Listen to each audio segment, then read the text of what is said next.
South ఇండియాలోని అతి తక్కువ ధరలకి రత్నాలనందించే ఏకైక సంస్థ 6JVR.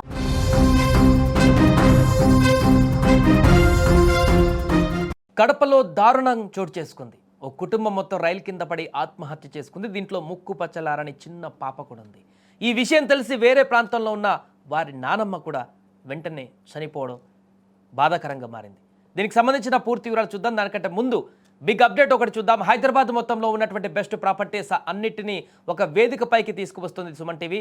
అక్టోబర్ 18, 19వ తేదీన హెచ్ఎస్సిసి నోవెటోలో జరిగేటువంటి సుమన్ టీవీ ప్రాపర్టీ ఎక్స్పోలో best flats, villas, open plots Deepavali offers and డిస్కౌంట్స్తో అందుబాటులో ఉంటాయి. మీరు విజిట్ చేసి ప్రతి గంటకి ఒక గోల్డ్ కాయిన్ గెలుచుకునేటువంటి ఛాన్స్ కూడా ఉంది. ఫ్యామిలీతో రండి, మీ డ్రీమ్ ప్రాపర్టీని సొంతం చేసుకోండి.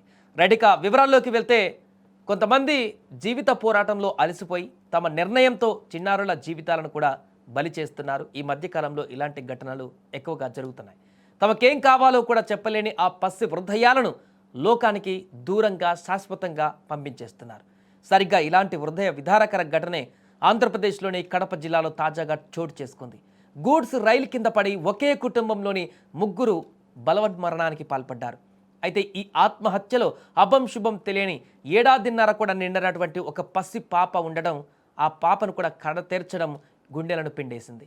వీరి మరణ వార్త గురించి తెలుసుకున్నటువంటి మృతుడి నానమ్మ కూడా మృతి చెందడం మరింత విషాదాన్ని నింపింది. ఆదివారం రాత్రి 11 గంటల తర్వాత కడప రైల్వే స్టేషన్ సమీపంలో ఈ యొక్క ఘోరం చోటు చేసుకుంది. Railway station Krishnapuram railway station మధ్యలోని 3వ నెంబర్ ట్రాక్పై ఓ కుటుంబం ఆత్మహత్యకు పాల్పడింది. వేగంగా దూసుకువస్తున్న గూడ్స్ రైలుకు ఎదురుగా నిలబడి వారు బలవన్మరణం చెందారు. రైలు ఢీకొట్టిన ధాటికి ఆ ముగ్గురి మృతదేహాలు ఛిద్రమై చెల్లా చెదురుగా పడ్డాయి. ఆ ప్రాంతమంతా విషాదభరితంగా మారింది. పసిపాప దేహం ఒకవైపు, తల్లిదండ్రుల మృతదేహాలు మరొక వైపు పడి ఉండడం అక్కడున్న వారందరినీ కూడా తీవ్రంగా కలిచివేసింది. మృతి చెందిన వారు శంకారపురం నివాసులు శ్రీరాములు, భార్య శిరీష, కొడుకు రిత్విక్గా గుర్తించారు. ఇక వీరు మరణ వార్త విన్నటువంటి మృతుడు నానమ్మ కూడా వెంటనే దాన్ని జీర్ణించుకోలేక, తట్టుకోలేక ఆమె హృదయం కూడా ముక్కలై చనిపోయింది. కుటుంబంలో నలుగురు ఎట్ ఏ టైం ఇప్పుడు చనిపోవడంతో ఆ ప్రాంతం అంతా కూడా విషాదకరంగా మారింది. రైల్వే ట్రాక్పై కుటుంబం ఆత్మహత్య గురించి సమాచారం అందుకున్న రైల్వే పోలీసులు వెంటనే సంఘటనా స్థలానికి చేరుకున్నారు. వారు ఆ దృశ్యాలను చూసి చలించిపోయారు. డెడ్ బాడీలను పరిశీలించిన రైల్వే పోలీసులు వాటిని పోస్టుమార్టం నిమిత్తం కడప రిమ్స్ మార్చురీకి తరలించారు. ఈ ఘటనపైన ఆర్పీఎఫ్ పోలీసులు కేసు నమోదు చేశారు. ఒకేసారి కుటుంబం మొత్తం ఇలా బలవన్మరణానికి పాల్పడడం వెనుక కారణాలు ఏమై ఉంటాయని కూడా ఇప్పుడు మిస్టరీగా మారాయి. అప్పుల బాధలున్నాయా, కుటుంబ కలహాలు కారణమా, లేక ఇంకేదైనా ఉన్నాయా? ముక్కు పచ్చలారని ఆ పసిపాపను కూడా చంపవలసిన పరిస్థితి ఆ దంపతులకు ఎందుకు వచ్చింది? అసలు ఏం జరిగింది? ఇది బలవన్మరణమేనా? ఎవరైనా వారిని బెదిరించి లేకుంటే ఇంకేదైనా కారణం చేత, ప్రోద్బలం చేత భయపడి మరణించారు? ఎందుకు ఈ రకమైనటువంటి ఆత్మహత్యకు పాల్పడ్డారు? ఏం అభం శుభం తెలియని ఆ పాపను ఎందుకు చంపవలసి వచ్చింది?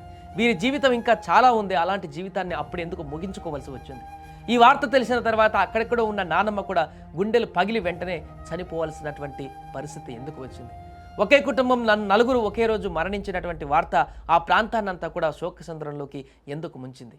అసలు ఏం జరిగింది? ఈ ఘటనకు గల కారణాలు ఏంటి? ఎందుకు ఆత్మహత్య చేసుకున్నారు? వారికి ఎలాంటి సమస్యలు ఉన్నాయి? వారు ఎక్కడ నివాసం ఉంటున్నారు? అంతకుముందు ఏం జరిగింది? ఇవన్నిటిని కూడా పోలీసులు ఇప్పుడు దర్యాప్తు చేస్తున్నారు. దీంట్లో ఇవన్నీ దర్యాప్తులో మరిన్ని వివరాలు బయటకు వచ్చేటువంటి అవకాశం ఉంది. ఏదేమైనా కూడా ఆత్మహత్య చేసుకోవడం, బలవన్మరణం చెందడం, అది కూడా ఒక చిన్న పాపతో కలిసి దంపతులు ఆత్మహత్యకు పాల్పడడం చాలా హృదయ విదారకరంగా ఉంది ఈ ఘటన. ఒకవేళ వారికి ఏమైనా సమస్యలు ఉంటే, ఎవరికైనా ప్రాబ్లమ్స్ ఉంటే ఇంకా ఆల్టర్నేట్ సోర్స్ చూసుకోవాల్సింది, కౌన్సిలింగ్ తీసుకోవాల్సింది. లేకుంటే ఇంకా సమస్యకు చాలా రకాల సొల్యూషన్స్ ఉంటాయి. క్షణికావేశంలో ఏదైనా నిర్ణయం తీసుకున్నా కూడా చిన్న పాపను కనీసం ఆ పాపనన్నా వాళ్ళ నానమ్మ ఉందంటున్నారు, నానమ్మ దగ్గర వదిలిపెట్టడమో లేకుంటే ఎక్కడన్నా పెట్టడమో అలాంటిదైనా చేసి ఉండాలి. కానీ వారు ఏమనుకున్నారేంటో కానీ మొత్తం మూకుమ్మడిగా ఆత్మహత్యకు పాల్పడ్డారు. ఈ ఘటనతో అక్కడ నానమ్మ కూడా చనిపోవడం ఒక్కసారిగా ప్రాంతమంతా కూడా తీవ్ర దిగ్భ్రాంతిలోకి మునిగిపోయింది.